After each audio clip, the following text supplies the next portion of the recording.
talking to my son and encouraging him to, well, essentially to heal and yeah, come on. It's time. I get it. I know your pain. I loved her too, but it's okay. It's okay to move on. Welcome to Survive the Shows. Welcome everyone to this exciting interview segment here at Survive the Shows. I'm Desiree, and today we have the pleasure of sitting down with Juanita Jennings, star of the Lifetime movie His, Hers, and Ours. Join us as we delve into Juanita's insights into her character and the challenges of filming this movie. Thank you for being here with us, Juanita. Thank you. Thank you for having me. It's a pleasure. So, talking about your movie, can you describe your character in His, Hers, and Ours, and why you were excited to play her? Well, number one, she's a mother, and I'm a mother of sons. So I could relate, number one, to that relationship. Okay. And number one, what I love about the writing in the film itself is that it shows Black men as they truly are. Because there are many, many Black fathers who are there, committed to their families. And I'm tired of the stereotype because there is as many other fathers from other races that Yeah. don't stick with their families for whatever reasons. So it was just wonderful to see such a beautiful spirit in that son that was written because I could relate to it. And also, what attracted me to the film was yes, love is deep, love is sacred. You make those, you get married, you make that commitment. And sometimes something happens to that partner. And it doesn't mean that their spirits won't live with you forever, but it's okay to move on. Especially in this case, oof, I'm sorry, I'm getting emotional, where they had a daughter who was left with just her father. Um, and, if something were to happen to me, I wouldn't expect my husband to just, I love him. I want him to be happy. Yeah. And I don't know, it's a weird thing, Um, I love the Lord. I do. That's who I am. And I have witnessed and been a part of miracles. So I know that God is real and lives in my heart. So that whole thing with, you know, it was beautiful for those two people to find one another. Her marriage didn't work out. It wasn't death, but it was the death of a relationship that perhaps shouldn't have happened in the first place, but it did. And I think that it was beautiful that they found one another. In this case, it was, woo, convoluted and trippy because they were the parents of two teenagers who were coming together and finding love for the first time. And, they're young kids.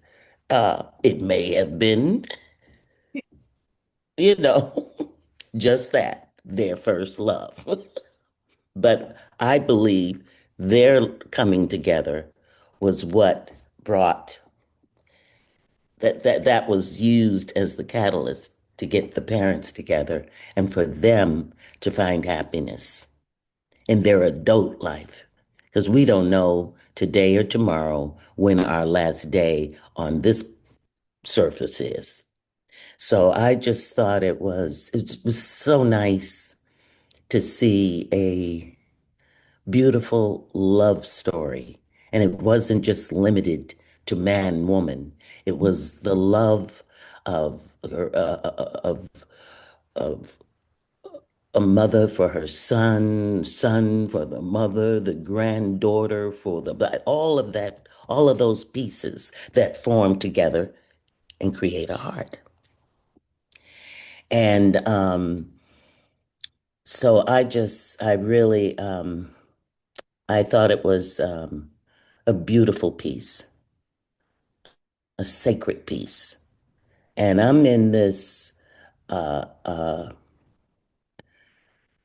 I don't know what to, I won't call it a business. Yes, it's a business, but God gave me this form of art to express myself. I'm my own piano or harp or horn.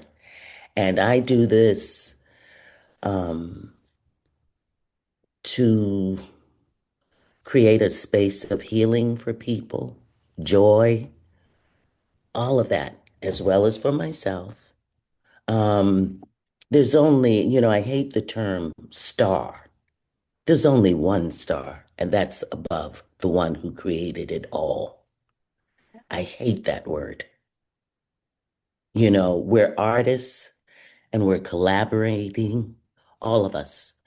The uh, the person who found the location, the set designer, the lights, the script supervisor, all of us, the direct, we are all um, in a collaboration,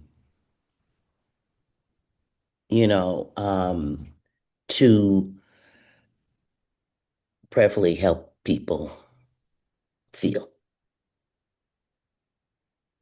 It's, So, so that it was, I really, really, really enjoyed being a part of that. it's very, very nice. And talking about your character, what was the biggest surprise about your character when you read the script? Biggest surprise. Hmm.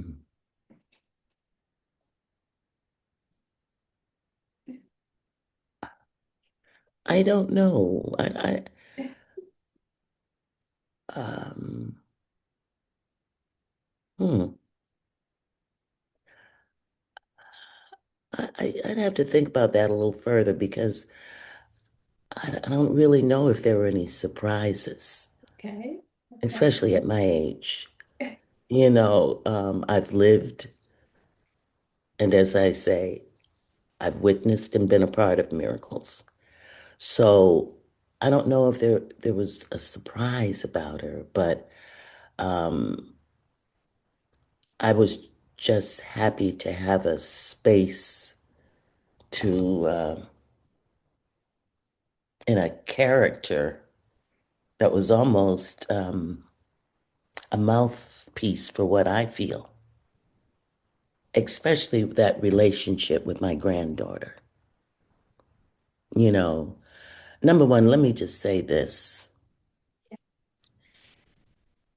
Everybody in that piece, the actors, again, I feel like they were a gift from God. Um, that young lady, my granddaughter, my goodness, um, it I have a granddaughter myself, but she's a little one. She's 4 years old. I say four going on 40, but because um, so it felt like, she's just four. She's not the age of this young lady in the piece, but it almost felt like an homage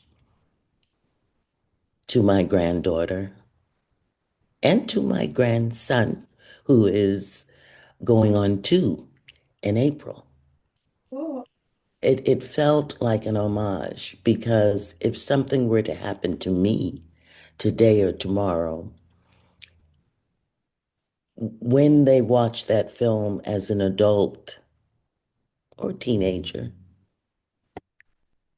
they'd see and feel grandma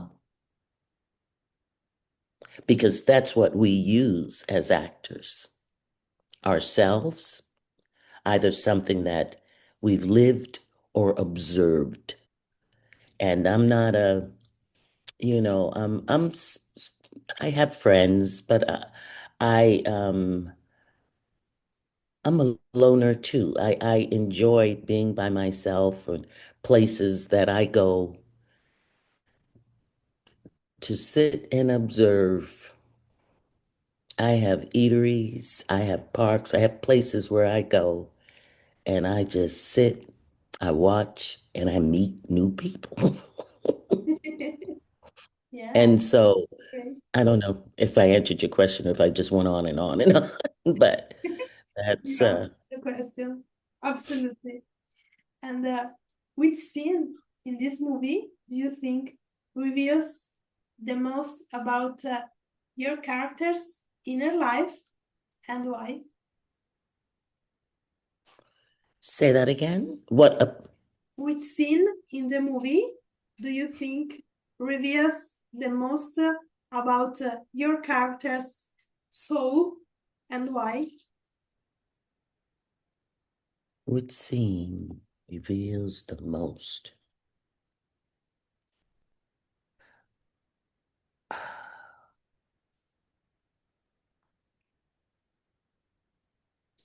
It'd be hard to pick one, but one that comes to mind is talking to my son and encouraging him to, well, essentially to heal and yeah, come on. It's time. I get it. I know your pain. I loved her too, but it's okay. It's okay to move on. No one wants to see you just sit in limbo. So being able to say to him, it's all right, baby. It's all right. We miss your light. It's okay. Let this woman turn you on. Yeah. Come back. That was definitely one of them. And the scene with my granddaughter. Because, I can only imagine, oof, oh, what that little girl went through when she lost her mom. A little girl who knew her mom, who probably breastfed on her mommy's, you know what. And then mommy was gone and she was left with a father who was in deep pain. So those two scenes, ooh, sorry, those two scenes spoke to me. Amazing. And how did you prepare emotionally for the more intense moments in the movie, like the two scenes you just spoke Well, I about? think you can tell as you and I are talking. Yeah. Um, I'm a I'm an emotional person, so I didn't have to prepare. I Okay. just went with it. Yeah. That's why I said my preparation is in the way I live my life. And as I said, I if I haven't gone through it, I've been around, I can, you know, I've either met someone who's been through it, and I have a heart. I'm an actress. That's what I do. So it's like, phew. So, all I had to do was imagine or use situations and times in my life that were either similar, or yeah. That's great. And please tell me about a scene that was unexpectedly difficult to shoot, technically or emotionally, and how you got through it. There were none. Okay. Yeah. Sorry. Okay. It's great. I And mean, because the number one, let me say, yeah, yeah, we had a wonderful director. This woman was, as passionate about what she does as a director as I am being an actress. yeah, And she definitely took the time to learn her craft, which I believe in. I often tell people, if a young person or whatever comes up to and says, "Oh, I want to act. What do I do?" I said, "Well, the first thing is God gives you the gift. It is up to you to cultivate it. So you take the time to learn your craft. And that happens in various ways. It doesn't have to be a 4, 5, 6 year program, whatever, at a university. I happen to have been, oh, sorry about this. Um, oh, sorry. Happened to have been blessed to study at Boston University's School of Fine Arts. And that it was amazing, because they teach you how to think so that you can create the moment, you know. And so this young woman took the time to learn her craft as a director. She was ready, and I was excited to work with her. So, you know, there were no uncomfortable moments. We were all on a journey, yeah, and we all took that ride. yeah. That's amazing. And uh, the movie handles family dynamics, as you said before. How did you think about that theme while developing your role? How did I think about you said the team, The the the theme the about theme? the family dynamics, the trust, and all these emotional stuff. How did I feel about it? Well, as I said, I'm a family person. My husband helped me get on this. We have 2 sons. My eldest son has 2 children. My youngest son, he and his lady, they haven't had children yet, but he's still, well, he's an actor as well, a wonderful actor, Aaron Jennings. And my son, Derek Jennings, is a writer. You know, yeah, they grew up in the business with us. My husband's an actor, I'm an actress. When I did theater or whatever, they went with me. I remember breastfeeding my youngest son uh, down at LATC. You know, there was a room on the fourth floor. Then fast forward to several years ago, he calls me. He's at rehearsal at the very same place, and he says, "Mom, on the fourth floor." Because he wanted me to drop something off that he had forgotten, and I went, "Oh my God, the fourth floor. That's the floor I breastfed you on." Because it was I got an offer. He was an infant. I got an offer, and it was a play that I couldn't refuse. I was like, yeah, well, I'll just take my children with me. My kids went with me. They played in prop rooms.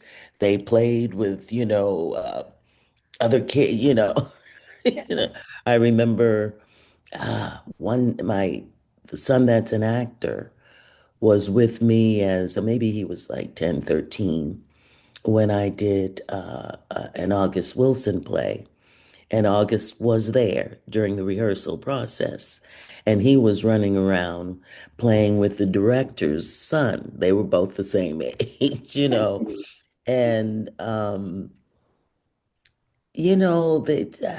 I remember my eldest son being on a set with me. I forget what it was.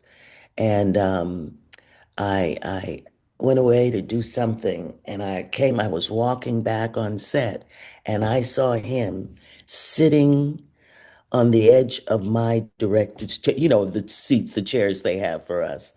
And he had his little baseball cap on and he was leaning forward. And lo and behold, what is he? A writer, director.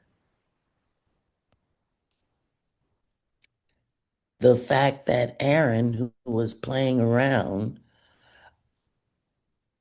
you know, at the theater, he ends up doing the very same play, King Edley, about a year ago here in Los Angeles at Noise Within.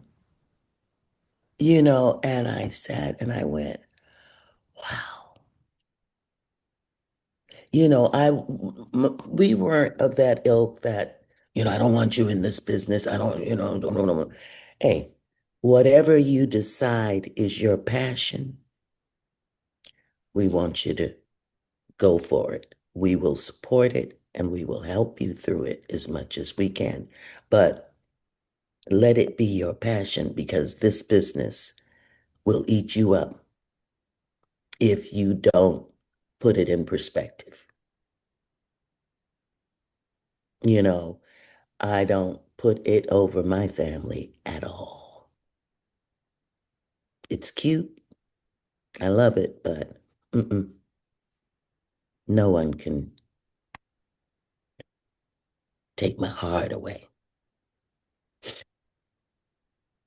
Yeah.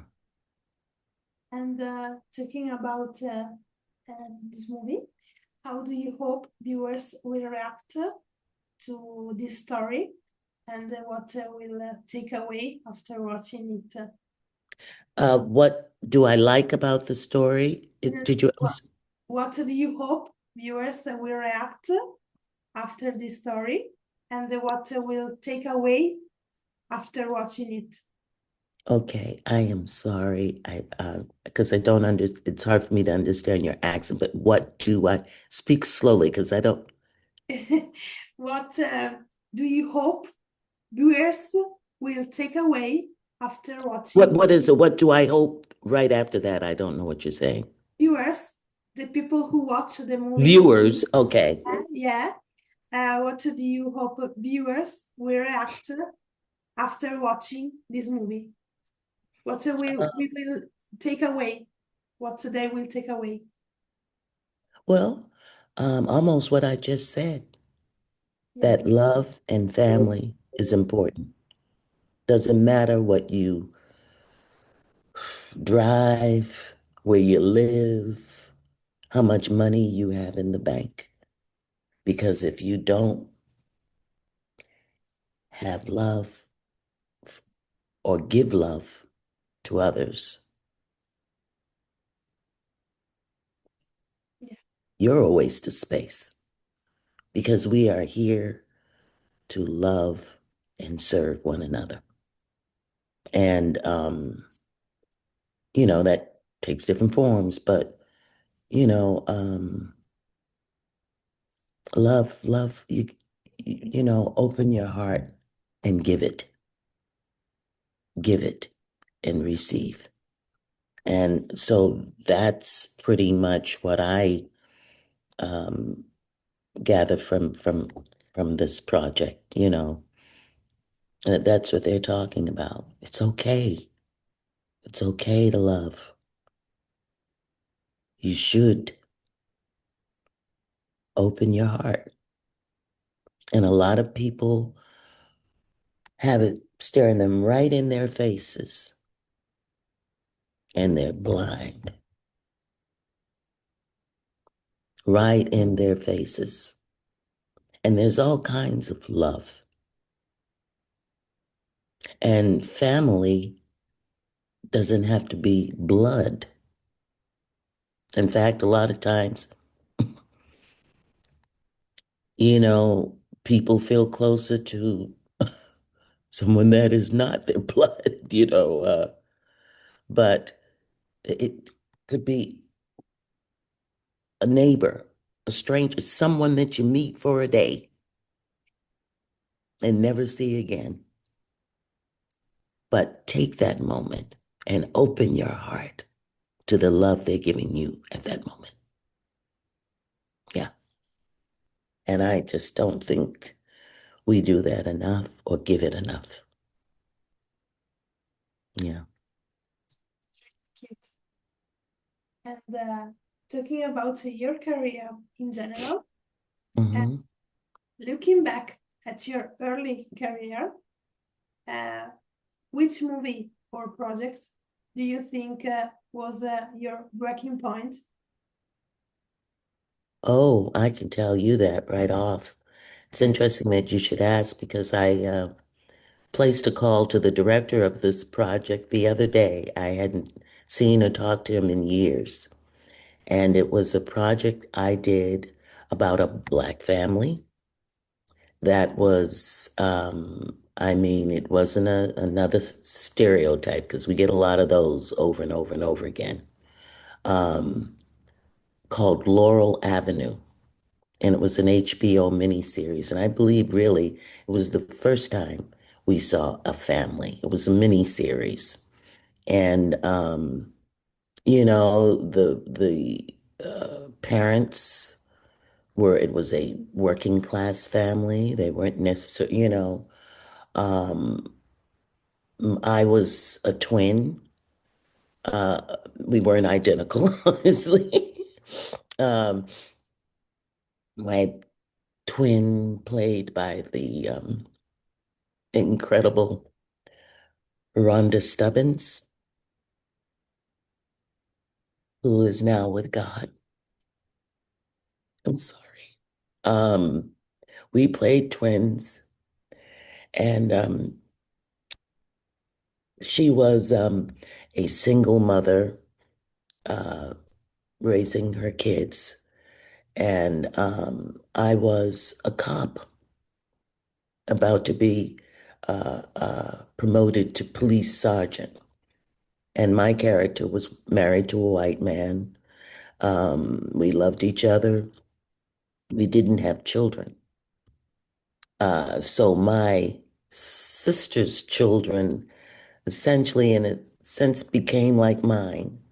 I watched after them. She had a lot on her plate, my sister, and there was a lot going on. And we had parents, a father, a working class man who loved his adult children, who still moved behind them to make sure they were safe, to help get them out of their dilemmas. And then our mother, played it. you know, the father was played by wonderful actor Mel Winkler, who is no longer with us. And the mother was played by my dream actress, whom I had seen when I first got out of school and moved to New York, had seen her in some theater, and I went, oh my God, whew, I want to work with her one day. I pray that I can work with her. And that actress's name, she's with God now, is Mary Alice. Mary Alice. Look all those people up. Rhonda Stubbins, Mal Winkler, Mary Alice. I mean, and then Dan Martin played my brother. Vontae Sweet played my nephew. Oh God. My other bro. Oh, just anyway. Uh, it was an incredible cast of actors. They need to redistribute that film. They need to. Because after us, then other things started. But it was not, it was very subtle filmmaking. It wasn't over the top. We shot in St. Paul, Minnesota. We were a black family from St. Paul. Usually if it's either one or the other little, it, we, we're running an urban city. And I have nothing wrong with urban cities. I grew up in Boston, in the city, in Roxbury. Amazing. And, I live in an urban city now. Yeah. In Los We Angeles. raised our kids. It's a very diverse black, brown, yellow, and white that's coming back in. Yeah. I call it the return of white flight. But it's a diverse neighborhood, and we share our cultures. You know, um, yeah, I think about it. Often tell people, I say, oh, I wake up to voices. Hey, man, what you doing? Or hey, I hear the music for the birthdays. I have, or like, it's next door, my other neighbor, they're the Koreans. We, we're a melting pot neighborhood. Yeah. It's really And that's important to me. great. So the last question, Hmm. what's next for you creatively? Oh, well, let's see. I'm presently, um, I'm doing Cross, a series. Yeah, yeah. Uh, yeah, I'm doing that, and I'm about to. Hello there. Oh, oh, sorry with this phone. So perfect. Um, Doing that, I may be going um, to Atlanta in about a month or so to do a project, and we're waiting for our now third season of Cross. They're in the writers' room now, so we'll see how that how and when that happens. But that's another one that I'm just very excited about. Again, wow. You see, I don't know if you're familiar with Alex Cross, it's Yeah, the yeah, James Patterson, well, that project I'm very excited about. I play Nana Mama on that. I play Alex Cross's grandmother who raised him. And that's another, he's dealing with, wow, that's similar. He Yes, lost his wife yes, and he's raising, with the help of me, his two kids. And again, the writing, the casting, everybody in there, it's like, God is blessing me. it's beautiful. I So, just finished, as I said, an audition I sent off, yeah, and hope I get that. I liked what it was about. So we'll see. God only knows, but I'm ready. good luck. So, Thank you. Thank you. great. Thank you. So, this is it. Make sure, all of you, to coach his, hers, and ours on Lifetime platform. And thank you, Juanita, to join us today. Thank you really for having me. That touches my heart again. Thank you. Thank you. Thank Thank you. you so much. It was really nice for me too. And thank you all for watching. Bye. Bye bye.